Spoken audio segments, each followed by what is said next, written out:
Autoimmune diseases can feel like a lifelong mystery, chronic pain, fatigue, and inflammation without clear answers. But what if there's a way to take control? In this episode of the IQ podcast, I'll be joined by the brilliant Dr. Micah Yu, an integrative rheumatologist who combines cutting-edge medicine with holistic strategies to help patients with autoimmune conditions reclaim their lives. From the root causes of autoimmunity to innovative approaches based in diet, supplements, and lifestyle, this conversation with Dr. Yu is packed with insights to help you or someone you love thrive despite an autoimmune diagnosis. Don't miss this eye-opening discussion on healing from the inside out. Welcome, everyone, to another episode of the IQ podcast. I'm your host, Dr. Rani Banik, and in this podcast, you'll gain insights into vision health and brain health and systemic health to help you raise your IQ. On today's episode of the IQ podcast, I am so excited to bring on our special guest, Dr. Micah Yu. Dr. Yu is a quadruple board certified physician with training in rheumatology, internal medicine, integrative medicine, and lifestyle medicine. He is also an integrative rheumatologist, and he incorporates complementary medicine with traditional rheumatology. And Dr. Yu is the co-founder of Dr. Lifestyle, an integrative and functional medicine clinic located in Newport Beach, California. And he's also the founding integrative rheumatology director at Rheumission, a virtual rheumatology clinic. And the reason I invited Dr. Yu to the IQ podcast is because not only is he a colleague and a friend, but he's also really a pioneer in this field of integrative rheumatology, bringing together autoimmune disease with holistic approaches. So thank you so much, Dr. Yu, for being a guest on the IQ podcast. Thank you so much for having me, Dr. Banik. I'm honored to be on your podcast. Absolutely. So, Dr. Yu, I always love to ask my guests this question: what got them interested in what they're doing? So, what got you interested first in rheumatology as a specialty, and then in integrative medicine? So, please share that with us. So, I got into the field of rheumatology and I got interested in it because I'm a rheumatology patient myself. I was diagnosed with arthritis at a very young age, and it was a mystery case for doctors and rheumatologists for years. And that really got me into self-discovery of my own passion of healing myself. I told myself that when I got into medicine that I would try to fix myself. And luckily I was able to fix myself with natural ways. I went on a plant-based diet towards the end of my residency. And luckily that helped fix my arthritis. And that got me get interested in integrative medicine. So I was like, if I can fix myself naturally, what else can I do for my patients that can heal their arthritis and their autoimmune disease as well? Wow, that is incredible. And as many of us who are interested in integrative health have experienced, we've either been personally affected by a chronic illness or maybe a close friend or family member has, and that's kind of inspired us to pursue this journey. And it's wonderful to hear that you use some of these strategies on yourself first before incorporating them into the care of your patients. Now, Dr. Yu, you're board certified in 4 different areas, which is phenomenal.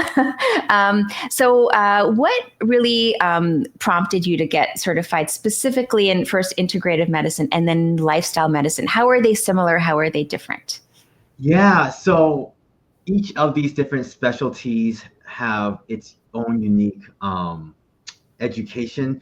I first got trained in lifestyle medicine first. I went through Loma University where they have lifestyle medicine training, but that's where I got heard of lifestyle medicine first. So and that's where I got first exposed to eating a plant-based diet.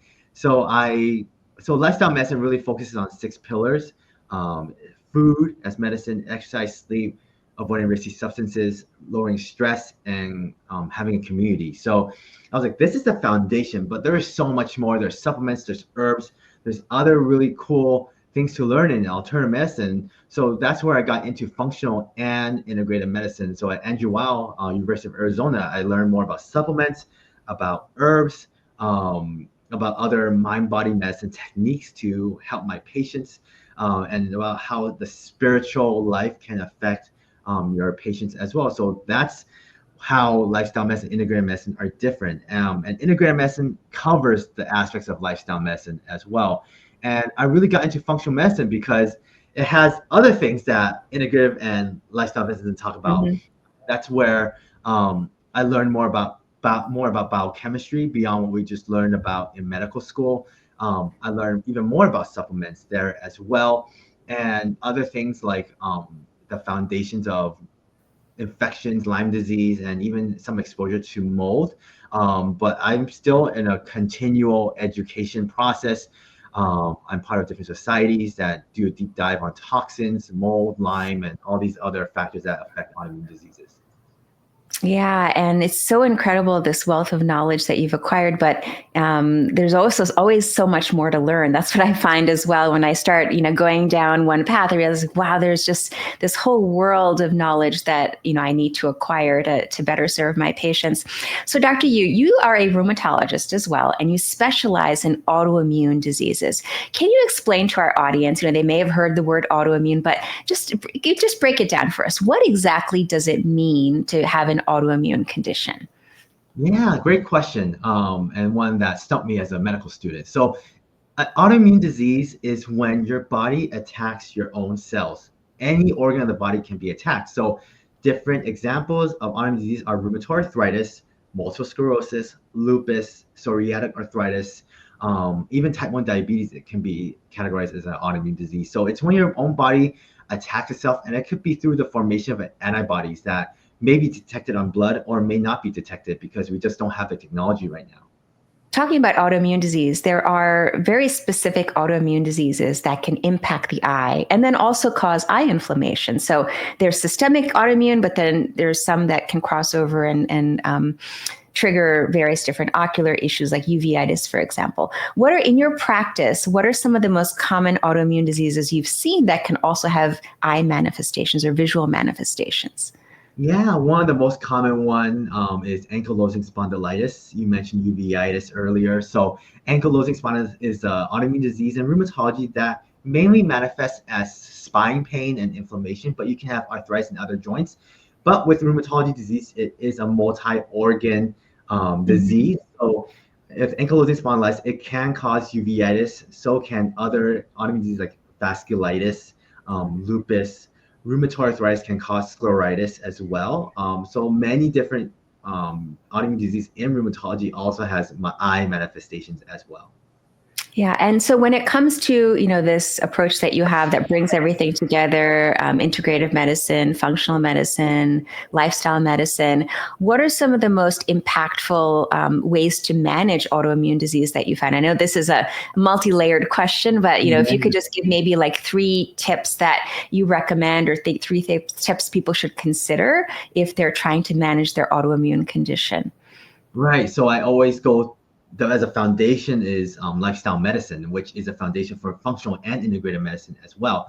So 3 tips based off the foundation of lifestyle medicine is making sure you eat an anti-inflammatory diet. So that means removal of ultra-processed food, refined sugar, high salt, and try to eat organic as much as possible if that is feasible. It's not always the most important to eat organic if you can't get access to it, but if it's possible, then that's tip number 1. Tip number 2 is reducing stress. So Mm. stress means removal of yourself from toxic people, toxic environments that can be very stressful, your work environment. So on top of removing it, well, which may not be possible, if you can, that ideally you remove yourself, but if you can't, there is mind body medicine techniques such as meditation, deep breathing, and other therapies that you can use to help yourself lower your stress levels. That's tip number 2, because stress can produce inflammation through the gut, immune, and brain connection. And number Mhm. 3 is make sure you exercise. Exercise is really important to lowering inflammation. It kicks up your metabolism, it helps you build muscle, but also keeps you active and moving and burns calories. And when you exercise, it increases something called myokines, and myokines can be anti-inflammatory coming from the muscles. So those are 3 essential tips I give to my patients at every visit. Wow, there's just a wealth of information there. So thank you for sharing that. I could ask you, I'm thinking of so many questions I could ask you about each of those actionable tips, but let's just first begin with nutrition, because I know in functional medicine and integrative medicine, nutrition is really the foundation of lifestyle medicine as well, foundation of good health, and how to ward off disease. So when you said anti-inflammatory diet, I know many people kind of think of, yes, eliminating some of those things like ultra processed foods and salt and refined sugars. But what about certain food groups? Do you also recommend eliminating certain food groups as part of this Yeah. inflammatory diet? Great question. So when it comes to anti-inflammatory diets and healing patients, there's no one size fits all because we all have different genetics and we all have different gut microbiomes and we have had different exposures to different viruses and bacteria. So what I've said earlier is the foundation, but some patients, they do need to eliminate nightshades because nightshades can sometimes give them arthritis and flares, even though the scientific evidence isn't very strong at this time. Some patients also react to lectins and nuts, but that's certain populations. Not these foods are very healthy to begin with, and nightshades are your eggplant, peppers, tomatoes, and these are very I know healthy last I foods. heard, I think there were like 4,000 nightshades out in nature, right? At Oh least yeah, I'm sure 4,000 or there's so. so many that. Yeah, I'm Yeah. sure there's a So lot there's a that lot. we And, don't. unfortunately, a lot of those foods are in other foods that we eat, like tomatoes, potatoes, sometimes chilies. Like these are very common. So you really kind of have to read the labels if you're trying to eliminate nightshades. Exactly. I don't think everyone needs to eliminate it because I eat it, I don't flare. But certain people they do notice the reaction. And also we talk about lectins already. Sometimes patients react to those. Sometimes patients Can you react to explain what are lectins? Like you yeah, mentioned, lectins are plants. lectins are essentially carbohydrate binding proteins, and they're found in certain groups such as nuts and beans and lentils, and they can sometimes cause pain in some patients. Uh, Mm, and the doctor that he's a cardiologist, he popularized the anti-lectin diet, which is Dr. Gundry. I'm not totally hmm. on board with an anti-lectin diet for everyone, and there is no test really that is 100% accurate to test for this. So it's more of a trial and error. Hmm. I do lectins and I do great. Lectins are really healthy because the foods that contain lectins, because you have beans that have phytonutrients and fiber, you have nuts, those are healthy fats. So Hmm. not on board and just everyone eliminating lectins, but some people they do notice reactions, and I tell them they just need to get off of it So, temporarily. if someone thinks that they may be sensitive to lectins and it's causing them issues, flare ups, can they soak them? Like, will that help to reduce the lectin load, It or does can, that not really help that much? it can, but sometimes that's not strong enough for the patients. Some patients are just so Mm. sensitive. So it's basically true. You're saying like there's no laboratory tests, there's no like food sensitivity tests that people could do to see if they're sensitive to these foods or There, there are particularly lectins. there are food sensitivity tests in general, but there is no one test that's 100% accurate that will ultimately say, oh, okay, it shows that you're reactive to cashews. You have to eliminate cashews. Personally, some people don't have a reaction to cashews and they can continue eating them, but the test shows it's positive, or the test shows they're reacting to strawberries, for example, but they really don't have a problem with strawberries. So these food sensitivity tests need to sometimes be taken with some suspicion. Got it. Got it. Okay. I'm going to ask you about two other food groups and then we're going to go to a short break. But what about gluten and dairy products when it comes to autoimmune disease? Do you recommend cutting those out or is that not necessary? I personally, as a patient, don't react to gluten, but I do tell patients to eliminate gluten because it can create a leaky gut and contribute to it. This was on the work of Dr. Fasano back in Harvard many, many years ago. And I have autoimmune patients that do flare when they eat gluten. And so I tell them to remove it. And if they're not sure if they react to it, and then maybe bring it back on later on. And then dairy, I do tell patients to eliminate dairy as well. Dairy has casein. There's different dairies out there. There's sheep dairy, there's goat dairy patients ask me about. I don't know if patients react to those. I tell patients it's a trial and error, but definitely regular cow dairy, just eliminate it. The studies do show that yogurt, though, is beneficial to the gut microbiome. So I tell patients if you don't react to yogurt, you can certainly have some yogurt. But drinking up dairy straight up can sometimes be very inflammatory for autoimmune patients. What about, there's this milk out there, A2 milk, that I think cows in Europe have, A2 milk versus cows in the US have whatever milk. I'm not sure if it's A1 milk, but is that because the proteins have been removed that are potentially pro-inflammatory, or something else? Like, what is A2 milk? Yeah, I don't remember that. I read this many years ago, and I don't remember the difference between A1 and A2 milk. But what is what I tell patients: listen, if you want to see whether you're reacting to dairy, because some people, they say I really have to have dairy. So I tell them, look, remove it for like 2 months or so, and then you can slowly bring it back in, and you can let me know whether you're flaring on them or not. If you're not, then you can continue drinking it. Some people prefer raw milk. They think that they don't have a reaction to that. So, but yeah, it's a trial and error. There's no one test that's going to be 100% accurate.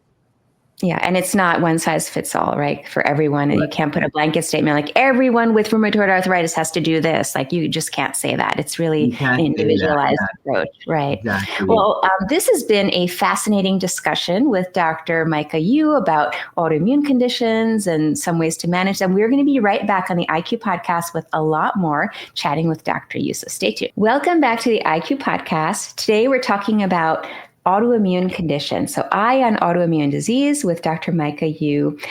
So Dr. Yu, I wanted to ask you next about, you mentioned this earlier, about gut health and it's linked to autoimmune conditions. So can you talk a little bit about how the gut is linked to autoimmunity, and also this whole concept of leaky gut syndrome? Because that's something I think people may have heard of, but they may not exactly know what that means. If you can just share a little bit about both of those two things. Yeah, so a leaky gut is when your gut lumen, where the food passes through, and your immune system is separated by one cell layer. And the one cell layer, they're really tight. The cells are connected to each other through something called tight junctions. When you have a leaky gut, those tight junctions loosen up, so they're not as tight anymore. And little food particles can leak through, and viruses and bacteria that you don't want to talk into your immune system will leak through. And that's what a leaky gut is. And this can happen through changes in your gut microbiome, where the bad gut bacteria overpower the good gut bacteria. And also it can happen with inflammation as well. So different insults to the body can cause this through inflammatory foods.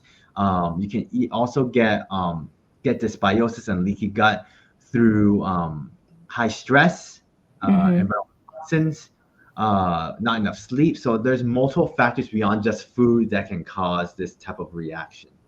Yeah, I also remember reading that about 70% of our immune system is located in the gut. So if you have leaky gut, then your immune system is kind of being primed to some of these particles or bacteria or viruses that they're not supposed to be primed to, so that can trigger autoimmunity. Is that safe to say? Is that true, Dr. Yu? Or Yeah, I totally agree with that. Most of your immune system is located at the gut, which is why food as medicine and is so important. All these ancient cultures and medicines have been always teaching about how important food was. Yeah, I mean, it goes back millennia, right? This is not a new concept. And even though I think Hippocrates was credited with saying food is medicine, or let medicine be thy food and let food be thy medicine, it actually goes back to cultures like ancient China, ancient India, Mesopotamia. I mean, long before Hippocrates, actually. And now it's just kind of come back as a popular kind of a trend these days. What are some of your tips for people, if they may have like leaky gut, or if they're having gut issues and autoimmunity? Like, are there some things people can do proactively to counteract that? Or to Yeah, rebalance everything? so all the foundations that I spoke about earlier, eating an anti-inflammatory diet is number one, and trying to removing the food sensitivities that you have that you might be reacting to. Number two is making sure you get good sleep and lowering your stress levels, because those directly impact the gut microbiome as well. And also exercising, like I said earlier. But on top of these three things, removing yourself from environmental toxins is really important, like microplastics. Make sure you have good cookware, having good air filters at home. Some of these are very, very important. And also sometimes eating organic can also help as well. Yeah, no, those are great, great tips. Now, let's say someone's done all those things, but they're still having some issues. Should they go see a physician or provider? And if so, who should they see? Should they see a GI doctor? Should they see a rheumatologist? Whom should they see? Yeah. So are you saying if they have gut issues still or like joint pain still, like Gut, autoimmune? gut issues, and let's say autoimmune conditions Yeah. together, or some interplay between the two. Who's the best type? Which is the best I type would of provider? say an integrative doctor would be a good doctor to go to because they understand the link between the gut and the immune system. If you go to a GI doctor, they're just going to focus on the GI system. If you go to a rheumatologist, they're just going to look at the joints and autoimmune issues and not look at the gut. So even though they're connected, so sometimes if patients are having gut issues still, like they're having trouble digesting, bloating, it could be small intestinal bacterial overgrowth. It could be something else going on top of the immune system. So in my clinic, I explore all that with the patient because I understand the interlink between them. So I think going to an integrative doctor would be the best bet. Mm-hmm. And there are specific tests that you can do as well, correct, for some of these conditions? Yeah, there definitely is. There you can run a gut microbiome test if you're interested in seeing whether there's bacterial overgrowth, certain bacteria that are dysbiotic, that are overgrowing in the gut, whether there's yeast or candida or even parasites going on.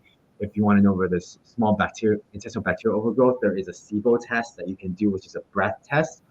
That I have sometimes I have patients who have been mystery cases for many years Mm-hmm. and come to me. They even see a GI doctor. They come to me, I am diagnosed with small intestinal bacterial overgrowth because no other doctor ever looked at it. Mm-hmm. Mm-hmm. Yeah, I've definitely seen those types of patients also. They go from provider to provider, not getting answers, still having symptoms or worsening, and then finally they get the diagnosis based off of additional testing. You mentioned earlier also about Lyme disease and sometimes mold toxins. Are there specific tests that you do for some of these conditions? How do you diagnose them?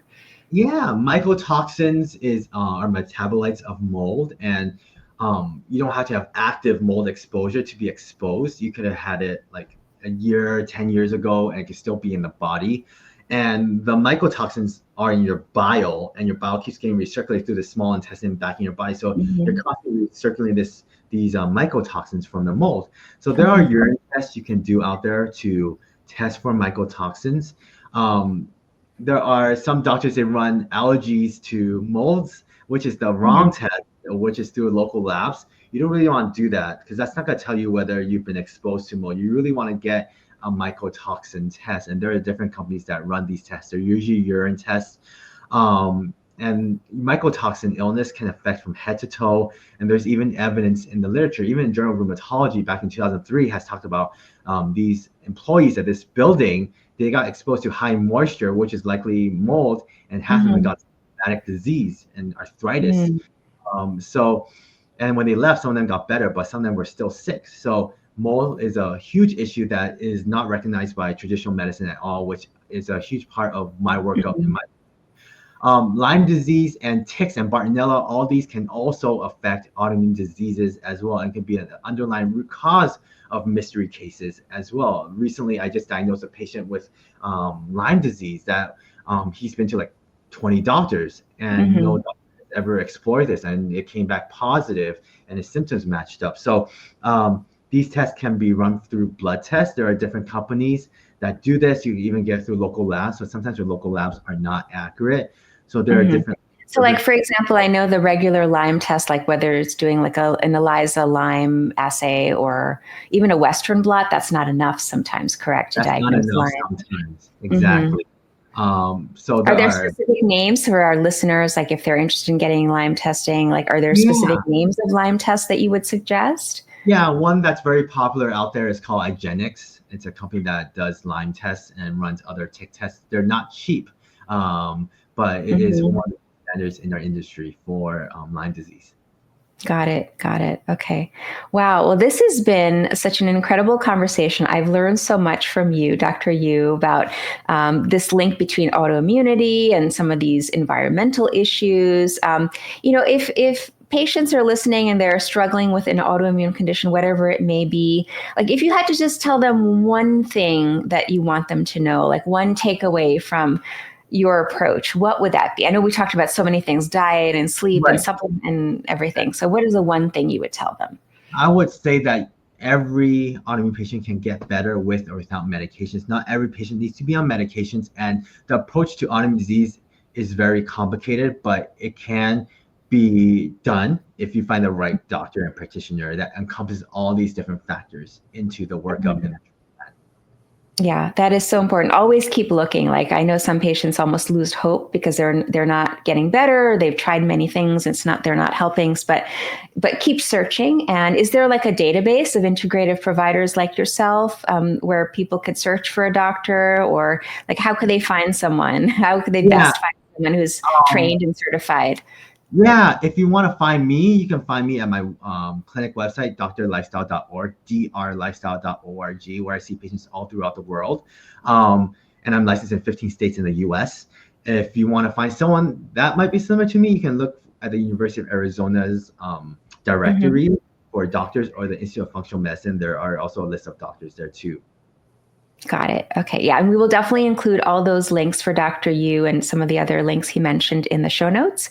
Dr. Yu, how, if someone wanted to learn more about you on social media, how could they find you on social media? Yeah, I'm on every platform: YouTube, Instagram, TikTok, Facebook, and you can find me at my handle, My Autoimmune MD. That's MY Autoimmune MD.